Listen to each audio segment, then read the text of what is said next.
All right, good afternoon, everybody. My name is Josh Heptig. I'll be moderating the session here this afternoon. We're so happy to be in this time slot that we've got, municipal golf alternative programming. Here where our plan is we're going to bring this all together. We've heard about architecture, we've heard about sustainability, we've heard about grow the game, women in golf, and community impact. And the topic that we're all going to talk about here today is going to bring all these things together. It's really important as far as the alternative programming to kind of tie all those things back together. So real quickly here, we can't really know where we're going until we know where we've been. So quick brief history, a long time ago in the land of Scotland, the word golf was first said and mentioned in 1400s.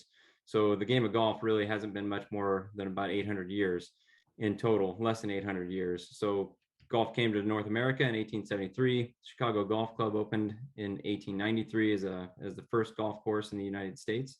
It was a private course. And then in 1895, Van Cortlandt Golf Course opened as a municipal golf course in Riverdale, New York. And obviously the key moment in our industry, 1997, Tiger Woods hit the scene and everything exploded. So when golf first came to the United States, the purpose was to bring golf to the common man. And that's still true today. Our job as municipal golf is to get people introduced to the game of golf at an affordable cost in hopes that they'll stick with it and continue on with their golf career. When we oftentimes the land that we're given aren't the most pristine or perfect plots of land. We oftentimes get put into landfill areas or get covered up over top of old landfills. We get put into drainage areas, drainage swales. So we have there's a lot of responsibility that goes along with being put in some of those areas. We have to manage that land. The other aspect of that is that we oftentimes become the only green space in some major metropolitan areas, places like Detroit, Chicago, Los Angeles, New York City. But our perception among golf courses is oftentimes not the most favorable. So sometimes the public's perception can be extremely poor as far as what it is that we do and how we do things. So we're often considered polluters, water wasters. We require, sometimes we're not necessarily looked at as a public asset.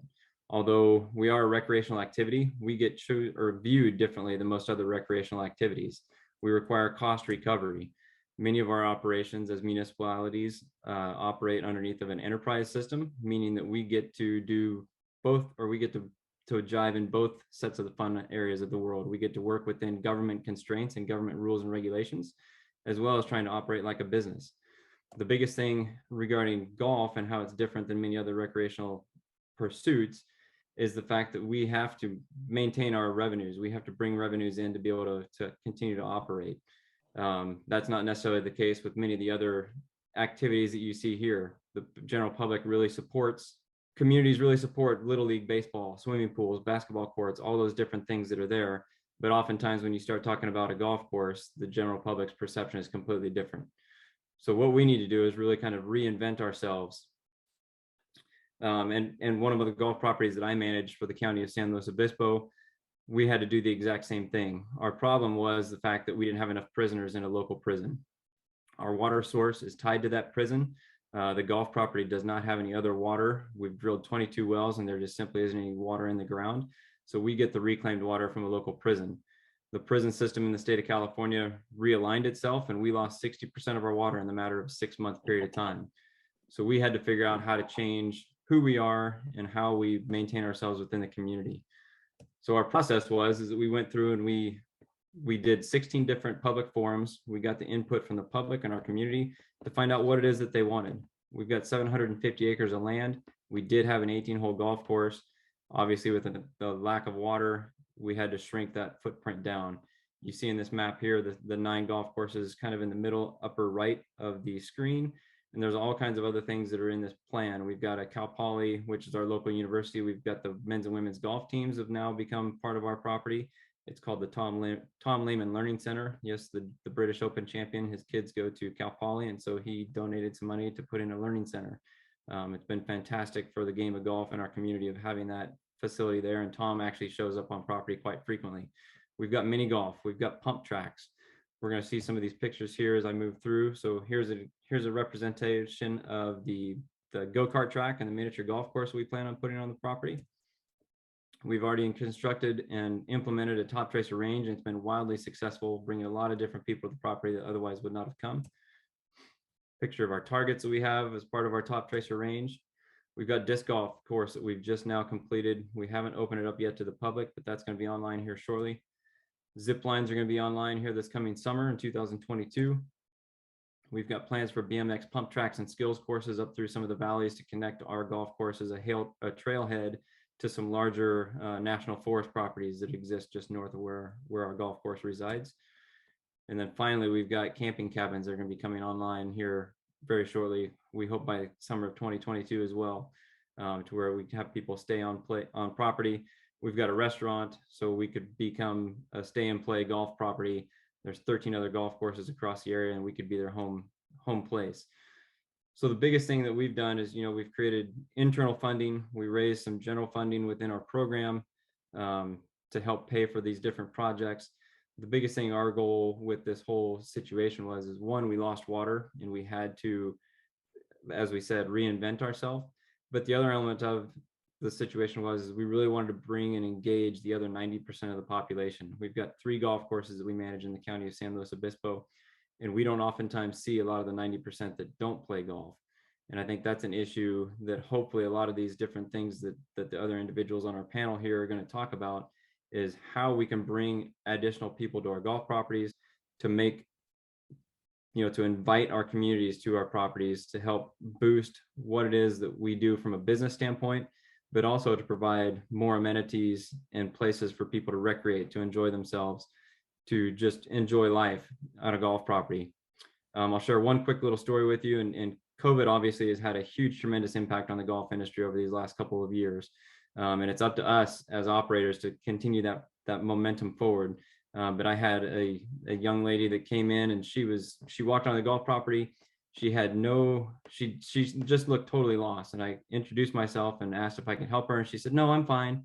I'm looking for one of the golf coaches that's giving some free lessons here today." And she said, "If you would have told me a month ago," this is at the beginning of COVID, she said, "if you would have told me a month ago that I was going to be coming onto a golf property," she said, I would have thought I was crazy." She said, "I don't like what you stand for. You guys waste water, you overuse pesticides, chemicals, everything else." And she said, "But I just need to get out of the house." 2 or 3 weeks later, I saw her come back to the property for another lesson.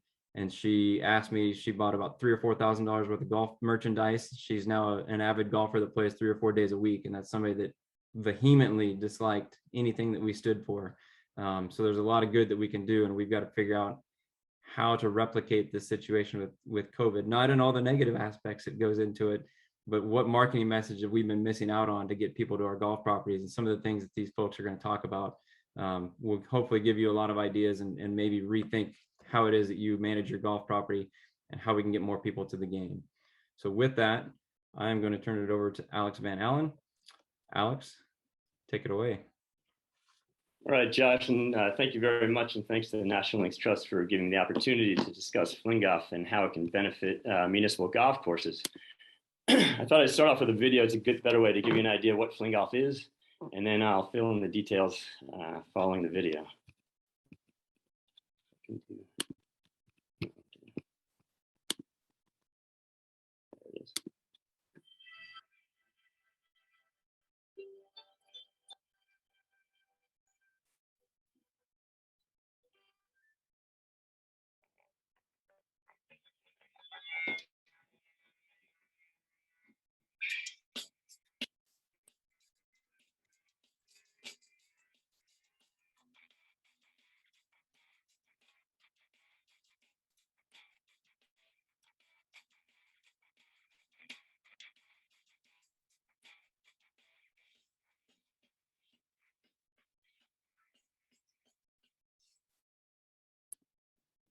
So as you can see, fling golf is a new sport that's played on a golf course, and it's played with a golf ball. It's even played with traditional golfers, but instead of using one of 14 clubs, you're using a single fling stick to hurl the golf ball and shape every shot from tee to hole.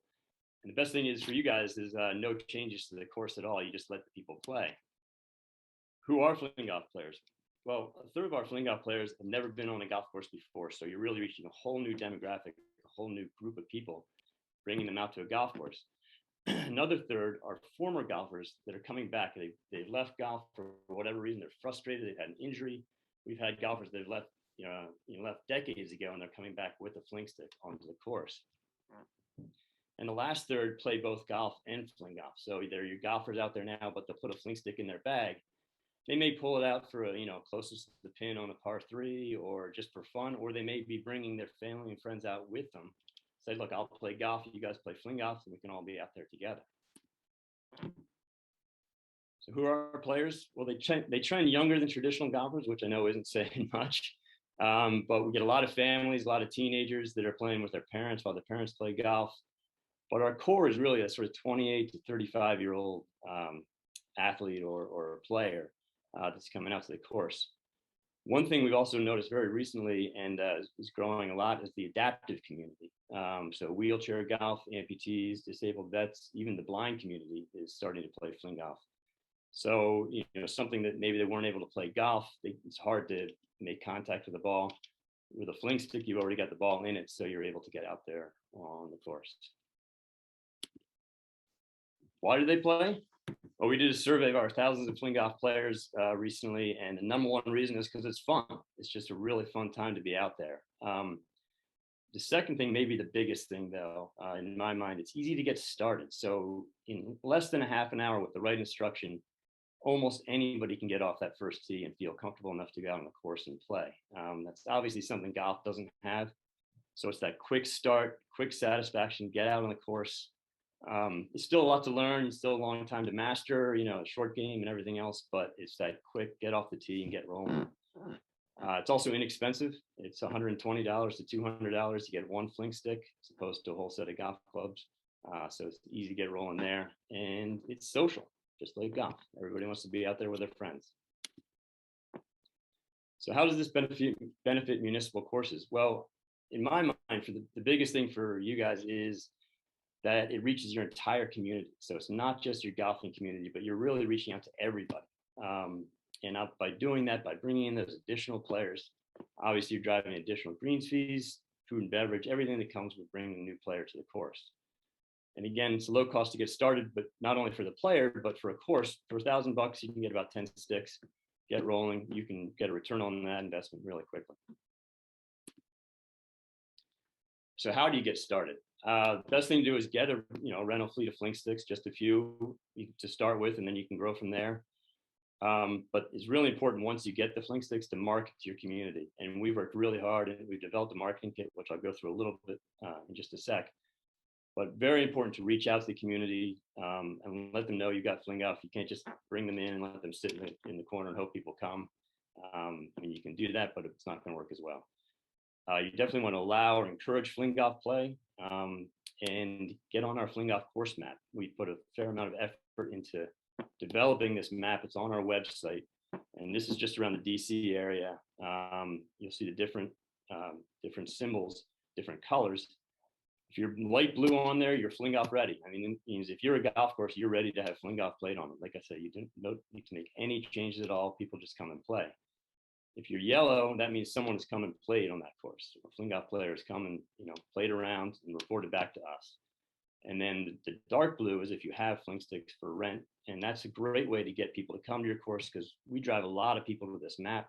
Our players are looking for places to play, or people that are wondering about fling golf or wondering where they have sticks to rent, and they come try it. So it's a good, it's a good thing for you to be on the map. Yeah, in our marketing kit, we really want to help you succeed. So we've developed videos, photos, logos, case studies for you to learn about fling golf and for you to get the word out about fling golf. We've also developed these QR posters where you can print them up in your pro shop, put them out there. Player can come, scan the code there, and then it gives them everything they need to know. It gives techniques, it gives rules, it gives everything about getting going with fling sticks. So it takes some of the heavy lifting off your shoulders. So again, the great thing about fling golf is everyone plays. It's very inclusive. You're reaching a whole new demographic. It's low tech, it's low cost, it's high fun, and it's a high return on that investment. For some of you may know that we were on Shark Tank a while ago, and that really boosted our player base, our course base. And so I'll just end with a little bit here on a quick little video here. There it is. This is the one thing that might get me to a golf course.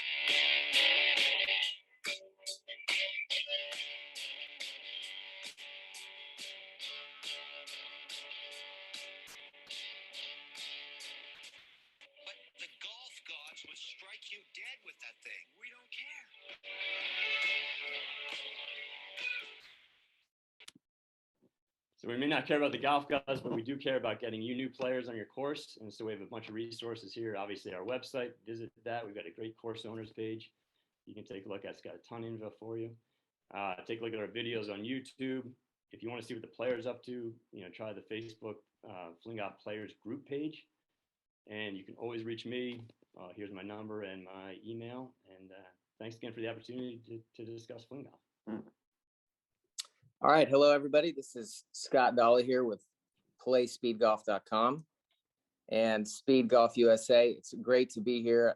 When Josh called me and asked me to be a part of this alternative programming, he didn't even get halfway through his sentence, and the answer was yes. So I'm appreciative to be here, and I'm excited to share with you guys and welcome you to the Speed Golf Course Network.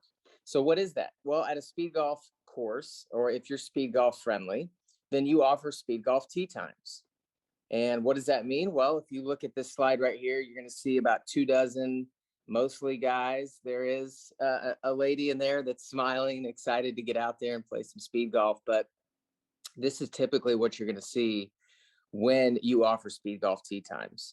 Now, you may not see 24 people out there every morning doing it, but this is just a good example. So Speed Golf's going to help you increase traffic. So you're gonna bring more people to the golf course, and we'll find out who these people are more in just a little bit. And Speed Golf's going to help you boost your revenue. Again, we're not coming in and changing the entire game. Speed Golf doesn't require you, just like Fling Golf, to change your operation in any way. We're here to just help you on the bookend sides of your day, increase your revenue. And then we want to expand the game. A very popular term is grow the game. We do want to grow the game, but we want to expand who it's available to. And we feel like Speed Golf does that. So really quickly, I wanted you to know who you're talking to. Two very important pictures are on the top left here. This is me and my dad. The one at the top was at Pebble Beach when I was 15. And the one below was taken yesterday. So we have been playing golf and enjoying it, me and my dad, for 30 years. And I want y'all to know that I come from a golfing background. I love the traditional game. It is so much fun. But something happened in 2009, which is that I had my first kid. And then I had a very demanding job and I had to work all day. And so I wasn't able to play golf anymore. And then when I discovered Speed Golf in 2013, my entire life changed. And now playing golf every day, if I wanted, became possible. And so for somebody that was running out of time, didn't have a chance to play traditional golf anymore, Speed Golf became my lifeline back to the game. And not only that, there were so many other benefits, health benefits, social benefits. And so it's something that's captivated me. And over the last few years as a competitor, which I'm an athlete myself, I have had a chance to win national championships. And on Labor Day, I broke the Speed Golf world record. So I love this sport. I love Speed Golf because it's allowed me to continue to keep playing. And my story really is the story of so many other people around the country. So what is Speed Golf? This is the first question that everybody asks. Hey, that sounds really cool. I get a picture of Usain Bolt in my head, sprinting down the golf course. So what is Speed Golf? Well, I think first of all, you should know, and you can head over to speedgolfusa.com after this presentation if you want and learn more about the sport, but it does have a history. People have been playing speed golf, which since the 1960s. We've really seen things come together since about 2012, and now we are a global sport and we're growing since 2017. So you can find out more about that at speedgolfusa.com. We do have a technical definition for what speed golf is, but basically it's right here. Speed golf, it's about time. This is the problem that I dealt with, and it's a problem that so many people deal with today. Now, that's kind of a loaded term, but what is speed golf? It's the same game. We're playing golf. We're just playing at a modern pace, right? Everybody's running out of time. Everybody's busy, and they don't have time to play. This is their chance to do it. So same game, modern pace. In addition to time, there's a couple of other factors. And if you've been in the golf industry long enough, or say for the last 5 years, you know that the USGA and the RNA came out with studies about the biggest obstacles that are facing the game of golf right now. Time was the biggest one. Money was another big factor, and enjoyment and satisfaction was another one as well. On the fitness side of things, people struggle with fitness, right? Running is boring. You don't want to go out in your neighborhood and run around. You may not necessarily enjoy exercising or going to the gym. And when you think about golf, typically you're not thinking it's a workout. All right. So speed golf kind of takes all of these problems and is almost like a direct result. If you were going to solve for each one of these issues, what would that look like? And when we look at people playing around the country, we indeed get those kinds of responses when we ask them, hey, is speed golf cheaper where you're playing than a traditional round of golf? Yes, it is. And they think that's fair because speed golfers are out there for 30 minutes or 45 minutes or an hour as opposed to 4 or 5. So it's happening faster. And it's more satisfying because you've added in this other element, this element of fitness, this element of exercise. And so it's not all about score. If you play well or you play poorly, when you finish, you still have a smile on your face because you played with your buddy, you burned 350 calories, and you're going to go to work at 9 a.m. and you ran 2.5 miles and got 9 holes of golf in. You just feel great. So these are some of the customer responses that we've seen. We see them every day. Let's talk about who's playing speed golf. Right there on the top left, you'll see that we have about a universe of 6.5 to 7 million people in the United States that are both playing golf and running. What it looks like, what we see with speed golf is that it's typically male, so 80-20. Actually, this might be surprising to some of you, but the average age is somewhere between 35 and 55. And again, kind of makes sense, though. It's the people who've run out of time to play golf. And so this is their way to get back into it. Their primary activity is golf. So we have kind of 3 different types of people that are playing: the fitness enthusiast, somebody who just does 3 or 4 different, fitness fun activities throughout the week. They're always looking for something new. Speed golf's perfect. The balanced professional, this is somebody that's very busy. They're keeping track of every minute of their day. And this is a very strategic move on their part to do more than one thing at a time, so that they can get the most out of their day. And then you have the competitive athlete like me and like many others that want to compete, want to be good, want to shoot the world record, and just play as fast as they possibly can. So the other thing I want to lead you to at speedgolfusa.com, if you go there and you go to the 4 operators page, you'll see Mike Davis has quoted about speed golf. There's some quotes on there from different operators. I wanted to point this one out real quick, though. I think it's important. It says, and this is Chris May, who was the VP of Revenue Management at American Golf. He said, we look at tee times as perishable commodities. If 5:48 a.m. comes and goes and we don't sell it, it's worth nothing to us. And so really that's where speed golf fits in. We are a bookend sport. We play early in the morning before the first tee time goes out, or we play late in the evening when there's fewer people out there. And so we want you to sell that 5:48 tee time. We want you to make money out of that. And so we want to help you do that here at playspeedgolf.com. How can we boost your revenue? If you look down below at the initial investment section, you'll see basically we're asking for 10 minutes of your tee sheet, and that could be front 9 or back 9, 1 day a week. And let's say the speed golf fee to go out and play was $20. And let's just jump all the way over to the right side of the screen here. If you had those 24 people on the home screen playing once a week, you would make about $2,000 a month just in direct revenue with speed golf. And so that doesn't include all of the other ancillary things that you as a golf course operator can sell them, which is golf lessons, food and beverage, equipment, golf balls, gloves, on and on and on. And so really this is just, the type of revenue that you can make directly by getting speed golfers out on your golf course. We did do a nationwide market study in 2019. 2020 was tough for everybody, so there wasn't as much happening there. But we saw in like a 24-week period, there were golf courses that we were tracking that made 5,000. Down here in Houston, we just did 12 weeks. We were made 8,500. And there's a golf course in Kentucky that did 24 weeks with a $10 fee, and they made $10,000 and actually got a couple of new members out of it. So Again, we're boosting your revenue. This is just about a half a year. If you're in a place in the country where you can run speed golf year round, you can make even more direct revenue. So that's it, really. Speed golf is here to help you grow and expand the game. It's here to help you increase rounds, increase traffic, and boost your revenue. So we want to ask you to join the Speed Golf Course Network today. Why? It's a perfect fit in this crazy 21st century where everything is accelerating. This is perfect. It's about time. It's for people who are time poor. And honestly, it's about time that we offer something like this. That's kind of where we come from. And then also it's changing perceptions. You know, golf has these perceptions of being uppity or really expensive, and speed golf, you know, it changes that, or slow and you have to wait, or we all know what those perceptions are. Speed golf is here to help change that. So I want to thank you for your time today.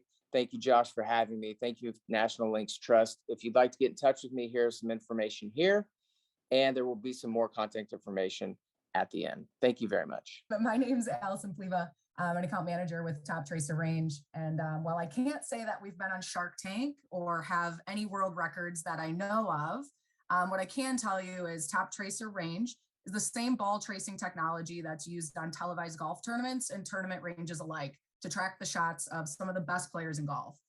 Today, we are transforming the driving range experience as well, providing guests of all ages and ability levels a variety of fun and skill-based games to compete against their friends, see shot data, receive instant feedback, and that can be done on a game screen, an interactive game screen, or on an individual cell phone alike.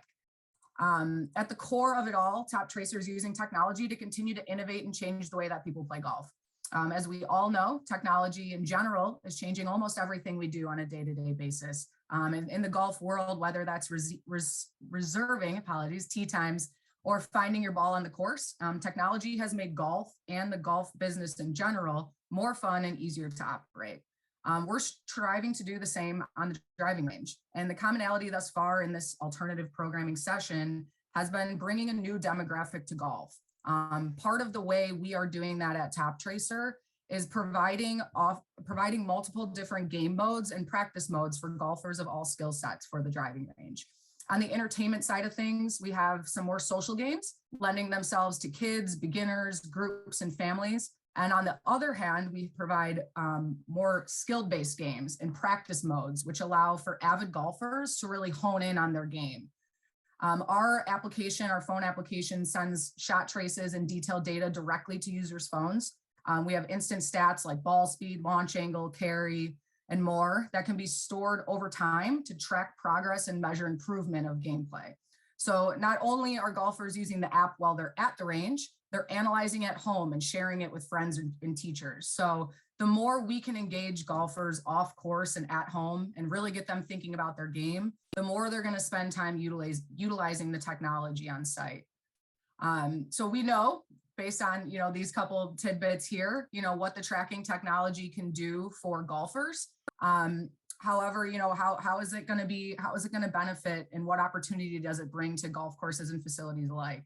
So I'm going to talk about a few great examples of driving ranges in the United States with some of our different product offerings and essentially how their business is benefiting from the technology. So first off, we have Interbay Golf Center in Washington, in Seattle, Washington. So they're one of our largest ranges in the US as of now. They started with about half of their driving range outfitted with Top Tracer range, expanded to full 80 bays within the first 2 years of install. So they've done a great job utilizing virtual golf to host leagues right on their driving range as opposed to on the course itself. So as the seasons are changing and on-course leagues are coming to an end, they do a good job capturing that captive audience, pulling those leagues onto their range in a covered, more kind of climate-controlled environment, especially in the Seattle area.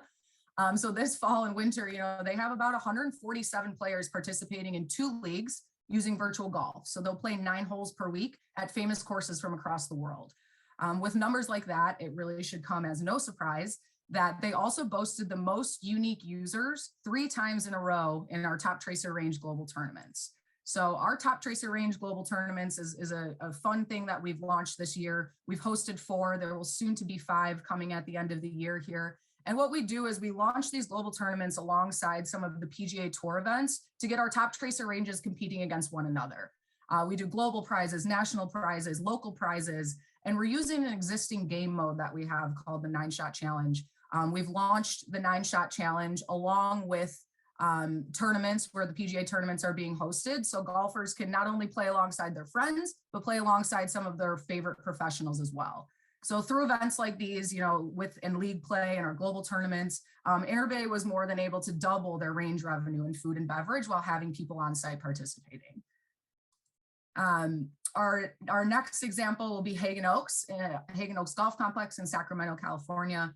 Hagen Oaks is one of our first US driving ranges to install our outdoor monitors. So they have 54 outdoor monitors in sunny Sacramento. These are full weatherproof, sun resistant, rain resistant, snow resistant. So these offer a new opportunity. Not only does the range have to be covered, the range does not have to be covered anymore. We can kind of put these monitors in all types of environments.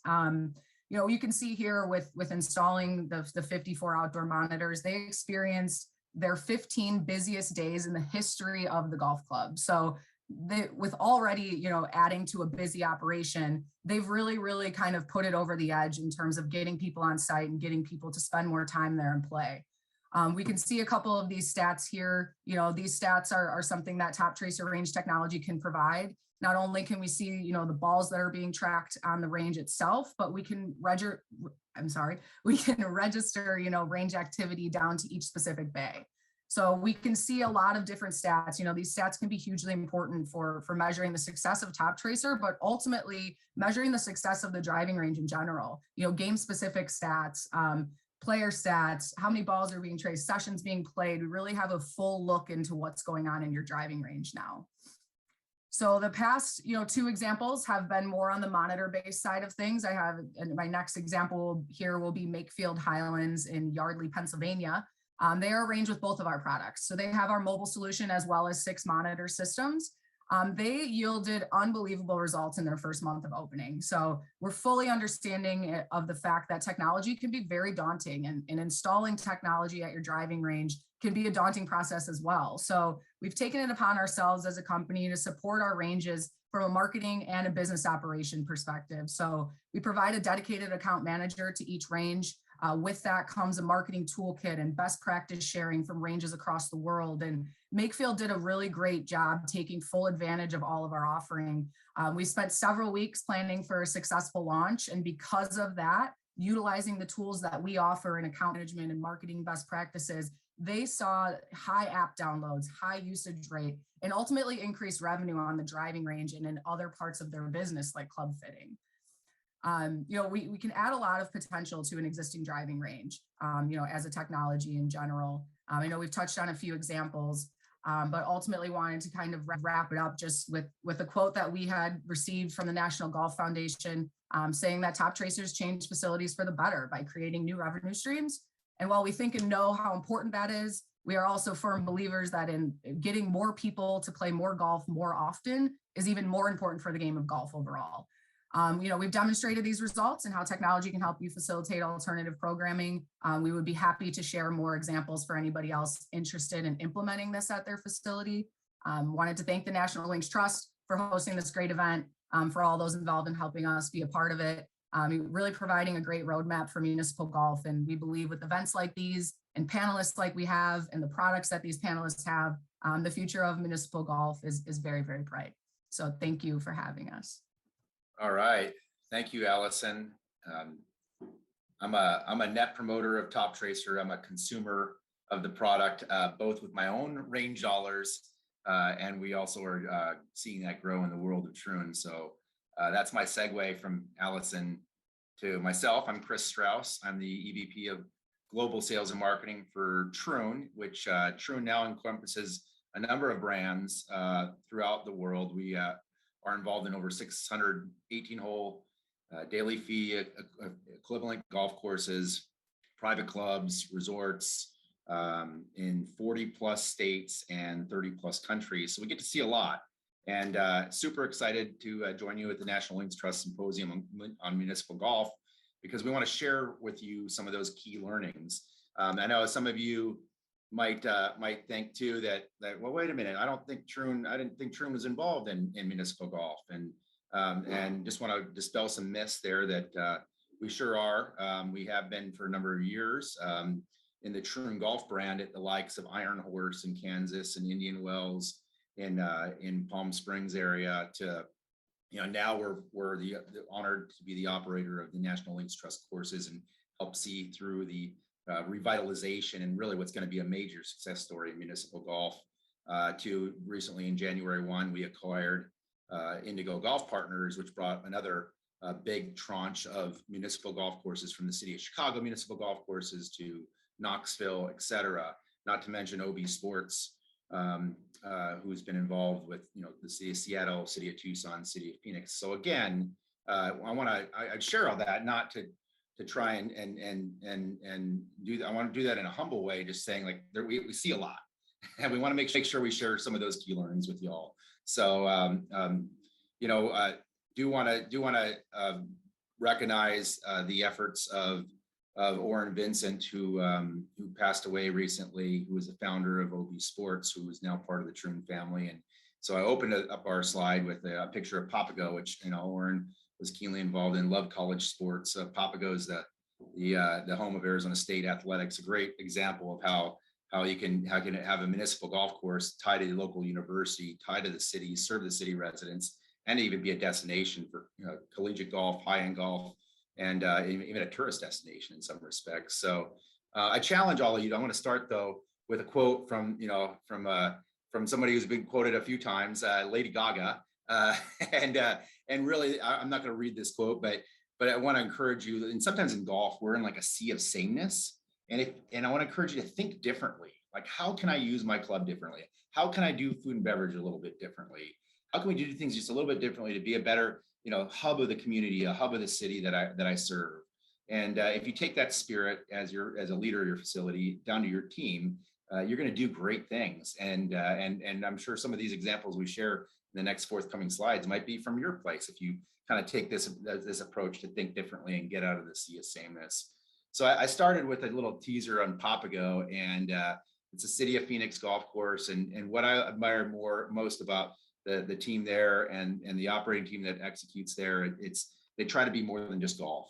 If you go there on a Thursday night, a Friday night, a Saturday night, like it looks like a local community gathering place just as much as it does a golf course. We serve the golf. We're home with Arizona State Sun Devils, but then also in the same respect, you walk in there in the evening and there's somebody playing country music or sing-along songs, and you see all these people on the patio. Like, this is a real action shot of people just hanging out, having a happy hour, sharing time with loved one, playing cornhole. Kids are running around. Like, it's awesome. It's like a hub of the community. And sometimes our food and beverage operations, we keep thinking that they're like just an amenity to golf. Well, they can't. They're that, but then they can also be so much bigger than that. They can serve the community and be a gathering place for everyone around. Curate great evening experiences. I think I like to look abroad. I told you we're an international company, so we see a lot of what's going on in the world.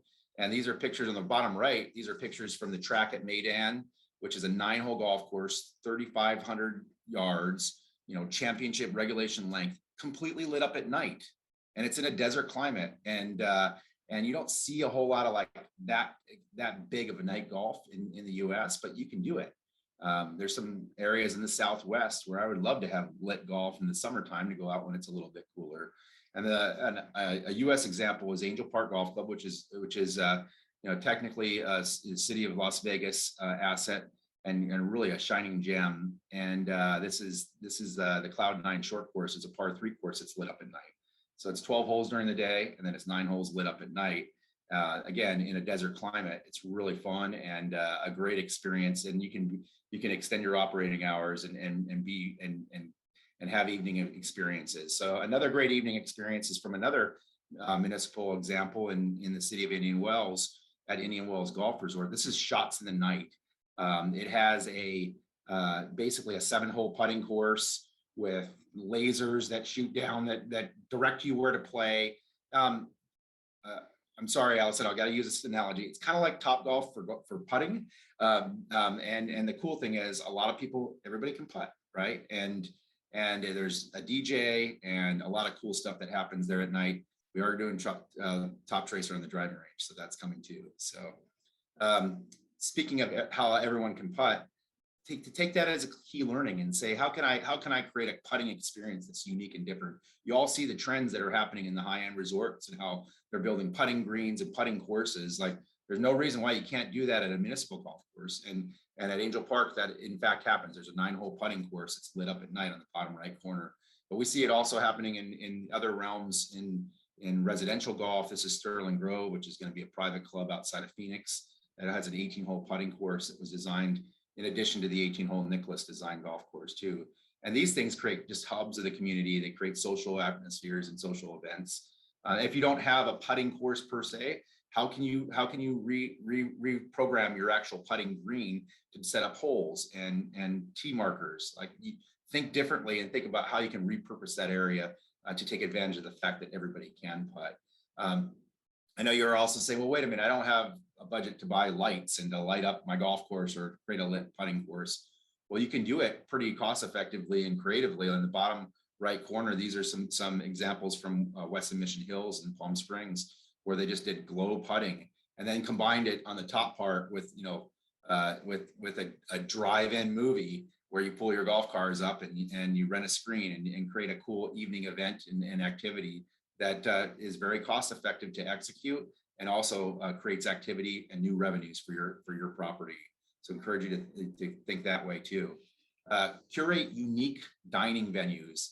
And I talked to you about Indian Wells Shots in the Night earlier. The other cool thing I didn't mention, they have the DJ, I said that, but they also have a food truck that's in the upper right corner. So they roll the food truck in and it's just cool. So you're putting, you're hitting balls, you have the DJ, you can go to the food truck and get some food and beverage. And it's really neat. And then the neat thing is that this food truck also goes to community events and is like a marketing machine as well too, which is super cool. And then furthermore, on slower months, like in the summer months, when we don't open the restaurant in the morning for breakfast, the food truck becomes our basically our breakfast joint, if you will, and is an easy operational locale to execute. We've had clubs that have brought in a food truck to use in lieu of a initial clubhouse. Kitchens are expensive, and oftentimes food trucks can be more cost effective. But there's some other examples here too, like Pine Canyon in northern Arizona. They took a train car and repurposed it for a halfway house. Freddie's Corner at Auction Southern Dunes on the Native American community of the Auction Indian community created this cool little turn stop called Freddie's Corner. The club was also designed by Fred Couples, so they paid homage to Freddie. So that was a great example too. One thing to keep in mind is that short is cool. And again, you can steal pages of playbooks for what's trending, right? Like a lot of the resort courses are installing, par 3 holes and par 3 courses. Gamble Sands in Brewster, Washington, the #1 course in the state of Washington, recently unveiled Quicksands that David McClay Kidd designed, a 12-hole course with music. You can putt. It's all fescue. It's like really fun to play, and that's going to extend people's stay and create more of an experience. And it's driving revenue for the property too. We charge $65 for a round of golf on Quicksands. So I know you can say, well, I don't have land. I can't do that. All right, well, look at what Auction Southern Dunes did, where they rebuilt 6 greens on the floor of their driving range. So their driving range until about 2 o'clock. They clean pick, and then at 3 o'clock, they turn into a 6-hole par 3 course that has movie ticket prices. It ends up being a learning laboratory, kind of like a bunny slope for golf for our instructors to use.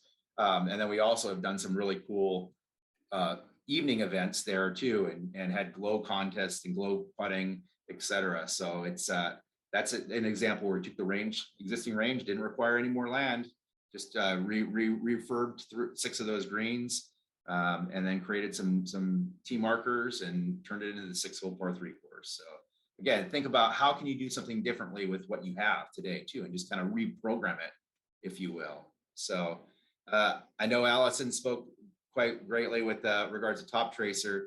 I'll just speak to it from an operator standpoint. We have the city, and she put up the Interbay example from the city of Seattle. Just what we have rung in the past 12 months in terms of bay rental revenue was $235,000 year to date at Interbay. So that doesn't include food and beverage. That doesn't include any ancillary spend or lessons that are spinning off from that. et cetera. They've done really well with leagues, et cetera. So we have a number of top tracer installs that we've done in the city courses in Seattle, throughout the Indigo Golf portfolio, and then even in the Troon world, like we have private clubs that are installing it because they see that this is a really cool amenity to provide for their membership. So encourage you to think about how you can bring technology to the range, because more and more people are going to demand that. They see it on the tour telecast every day. Technology is available at your fingertips nowadays. It's like, how can you take that to the range and make your range experience better, or monetize it and make more money? Bring technology to your clubhouse. We're seeing a movement of clubs now that we're getting back into, indoor activities again, thankfully, installing simulators inside clubhouses, especially if you're in northern climates and you can create some winter activity to execute. But not just there. I mean, Sterling Bay, I talked about that earlier, in Phoenix, Arizona, has 2 simulators in their clubhouse. They're using it from an amenity standpoint to great birthday parties, and also you can do indoor coaching on inclement weather days as well too. So think about bringing technology to your clubhouse. Kick in new revenues. I know Josh spoke about disc golf, and I'll bring to that he has coming forward at his locale. But we've seen that. And we've also seen foot golf. This is at the Montgomery in Dubai. It's really interesting, talking about our international key learnings. I took this picture in 2016 in Dubai, and almost every one of our courses there that has some element of foot golf. They charge at Montgomery, they charge 50 dirhams to play a 9-hole foot golf course, which is about $33. And if you need a ball, you can rent a ball for 25 dirhams. Again, about 10 or 12 bucks US, and it's created some new revenue. And that's on like a little 9-hole par 3 course that goes around the driving range. Frankly, it isn't anything that special, but they're generating some new revenue, creating activity, and getting people on the golf course that might not have otherwise gotten on the golf course before. So I also like to think, how can we create in the industry, how can we create cabana-like revenues? Like the resort business, they make a lot of money renting cabanas by the pool. And they also make a lot of money with resort fees. And we don't have those types of revenues in golf. So we have to challenge ourselves to think differently and create new experiences that can generate that revenue. This is at Princeville Mackay on the North Shore of Kauai. I grew up in Hawaii, ironically, playing municipal golf courses and working at busy public courses. And oftentimes people come in the shop, hey, can I get a golf cart and just drive around? And what's our answer? No, you have to be playing golf. And so we've changed that paradigm, and we said, yeah, come back at 4:00. We have a sunset tour. It's $50 for the cart. You drive around, you get to learn a little bit about the area, and you'll stop on the 7th tee box, which is what's pictured here, and watch the sunset and get that Instagrammable moment. Now we're charging actually $99 a cart. It's like that popular. And the rolling 12 pre-COVID was over $250,000 in revenue from this Sunset Golf Cart Tour. So think about how we can change the paradigm of how we're answering things and what opportunities we have to create new revenues and new experiences. Again, that get non-golfers out using the facility. That same golf hole, we leverage a lot of fitness. So we have yoga for golfers that we do twice a week on the 7th tee box, and this was actually stand-up paddleboard yoga, which was taking yoga to a different level too, on the 7th tee box. And they charge $25 for a yoga sesh, and you're doing it on the 7th tee box. Like, how cool is that? And they're out there marketing us and doing all kinds of great, again, Instagrammable moments there as well too. That same locale, it has installed disc golf, as Josh was alluding to at his club, doing it quite well. It's got on a 9-hole footprint, we were able to put 18 holes of disc golf. We sell logo discs, logo bags. We created some new merch revenues in the shop as a result as well too. And my last Princeville Mackay example would be just how can you create community events? This is me talking to them about live music and trying to do some different things. And they're like, well, we're going to do live music with local artisans, and we're going to bring in like have an art fair and an arts and crafts fair. And so they do this every week on Wednesdays. And you can see there's a lot of non-golfers, dogs, older people, younger people that get a chance to see local artisans, listen to local music, and of course spend dollars at our club and drive new revenues and new people to the property. And then in the eyes of the residents, now we're more than just golf. Now we're a gathering place for the community, and we're someplace that's really special, cool, and a place that they're going to defend too. If there's ever darts throwing at us for whether it's water usage or other purposes, they're going to say, no, this is a great part of the community.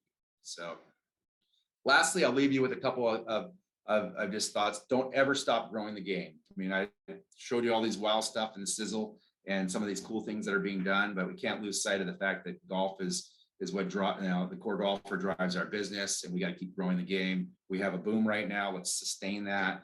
We do a lot of cool things like kids play free after 3 o'clock with Troon Family Golf. We have our Troon Junior Club, Women's Golf Month, Player Development Month. We try to create programming around getting people into the game, not just on those months, but every day of the year, and encourage you to do the same. As the tide rises, so do all the ships. So the more we can keep people playing the game of golf and grow the game, the better it'll be for everyone here at the symposium. And if you ever have any questions or want to reach out to us, definitely hit us up. You can go to troon.com or look at @Troon on your favorite social channel. Leave you with a couple of cool pictures. These are some of the Native American kids at the Auction Indian community that are in our Troon Junior Club, and we're getting introduced to the game of snag. Love their faces, love how they're smiling, and they're doing this all on a golf course, which is really cool. So thank you for having us. Thank you, Chris. Well, and again, thank you, Josh, for inviting me. I'm Matt Hughes. I'm the superintendent for Rockwind Community Links. We're a small municipal 27-hole, 18-hole traditional 9-hole par 3, a lot like what Chris was talking about. A little bit of small and a regular old golf course too. And we've heard a lot from everyone about building revenues and what more can you do for your community to bring more money into your golf course, and all of that is outstanding. We do several of those things here at Rockwind, but I kind of want to divert into a different direction on what a municipality does for the municipality. Here at Rockwind in the city of Hobbs, we're truly focused on building the game of golf. So we've made our golf course very reasonable to play. Anyone can play, any level can play at our golf course, and bringing those people in to really build the game of golf. So when they go out in the big world and they can visit all of Chris's Troon properties and everywhere else. So they are encouraged to play different places by just starting here for a reasonable rate. So again, we're Rockwind Community Links. That Community Links concept was started by Andy Staples, a designer out of Arizona who designed Rockwind about 7 years ago. And we did that to really bolster the quality of life here in the city of Hobbs. Hobbs is a city of about 50,000 people, very in some aspects a small community, and not a lot to do. We're in the middle of the desert, a very blue collar community that works a lot, and here in the oil field of Hobbs. And we wanted something for the city to really truly bolster the quality of life and bring in more companies, and golf course and its aspects do that.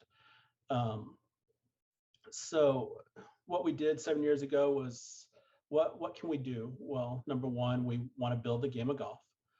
So let's make it reasonable so we can bring a lot of people in, but also that stigma, like everybody talked about, the big bad golf just for golfers. So we took this community links concept and said, what else can we do? Like we host some yoga. We have done outings like for concerts on our backyard. We've even branched out with our local colleges and done cross-country meets. We hardly charge anything for that, but we look at it as a way to say, hey, we've got this 110 acres. It's yours for the community to use. So let's go ahead and let you use it. We also have our First Tee program, which is crucial in building the game of golf here in Hobbs and getting more people into golf overall, and that's helped greatly. We've produced in the last 7 years 2 state championship teams, and just totally just getting into the community. I've touched on quality of life in a municipality such as ours, and you find a lot of golf courses in small towns and very limited things to do.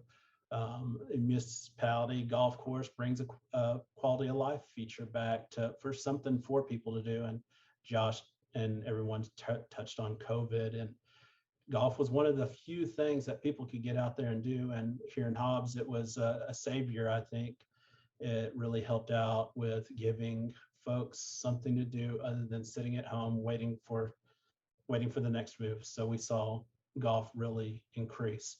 Our driving range really increased, just people getting out there. So I could touch on what everybody talked here because we're trying it here at Rockwind, but I wanted to go beyond the golf course and what it really does for a community. So here in Hobbs, we look at our golf course as something to bring people into the city and not only help fund the golf course by people playing golf here and the different activities that we do, but we also help our local partners, our hotels, our restaurants, bring in their revenue, because what are people going to do when they come for a 2-day tournament or a cross-country meet or a state championship golf tournament? They stay in hotels, they eat at restaurants.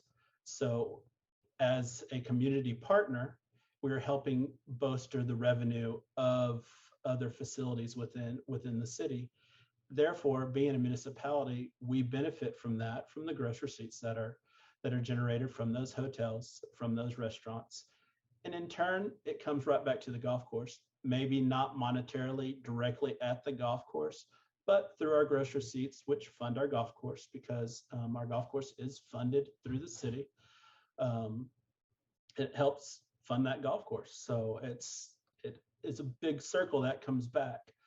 Another thing, being a community partner with our colleges who have golf teams, our high school that has golf teams, and they have cross-country teams, they have track teams, and all types of aspects, and just bringing those people back in.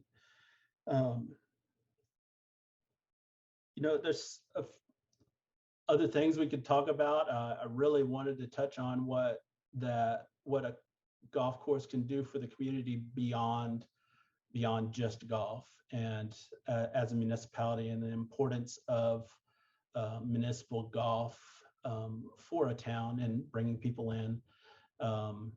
Golf makes it appealing for companies to come into your community and want them to build here and go here. And I just want to thank everyone for having me talk a little bit about that, because everybody did a great job of saying how to bring more people into your golf course, and we are definitely looking at those type of aspects here at Rockwind Community Links. But you've got to also take in consideration of what the golf does beyond the walls of the golf course for your community, and bring in revenues for a municipality that are not necessarily coming out of the pro shop or out of green fees. So overall, you've got to bring all that in, and I just thank everyone and for the opportunity to speak about what other than alternative programming can do for municipal golf and what municipal golf does for a city. I really appreciate all of the presenters here today. They've all presented a lot of great ideas as part of how to bring more people to our facilities to increase our sustainability from a profit margin standpoint. So some of the, just kind of bringing it all, reeling it back in. So a lot of what we heard is really just open your doors. Be open to bringing your non-traditional golfer, your community in general to your facility. Become welcoming. Oftentimes that's not what we pride. I mean, we are welcoming at our properties, but sometimes the general public doesn't necessarily feel that way, because if golf isn't their culture, we've got to give them a reason to come out. So create those events to bring people to the golf course, to have them try to play golf and create that transition. Couple other quick thoughts would be, get involved with your school system, because school programs are always looking for those teacher in-service days where parents are looking for places for their kids to go.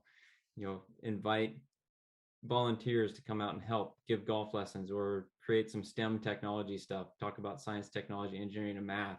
Get your superintendents involved, the golf pros, teach them how to create a lesson plan to where students can learn on your golf property.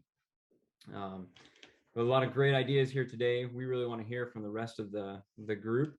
So if you're interested, please either share in the chat section of this area, or just speak up and let's ask some questions. So with that, I'm going to slide through.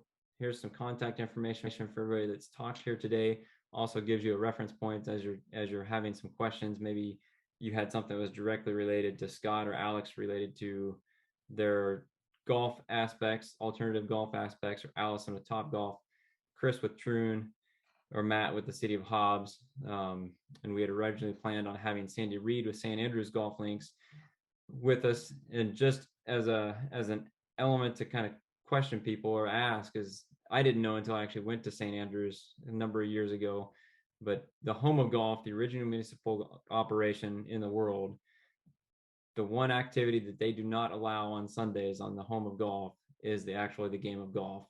So they open the golf course up to a park, or as a park, to the community. People can come in, the kids can build sandcastles in the bunkers. Families can have picnics on the putting greens or on the fairways and walk the golf property. I really liked some of the stuff that Chris was talking about of the golf cart tours. I'm going to steal some of that on some of our properties and have some of that going. We've also got butterflies, monarch butterflies on one of our courses, and I provide tours every couple of weeks there during the winter season when they're here on property. So really think outside the box. We're looking forward to hearing what you have to say, what you maybe do, or ask some questions of these experts here on the panel. So we really appreciate your time.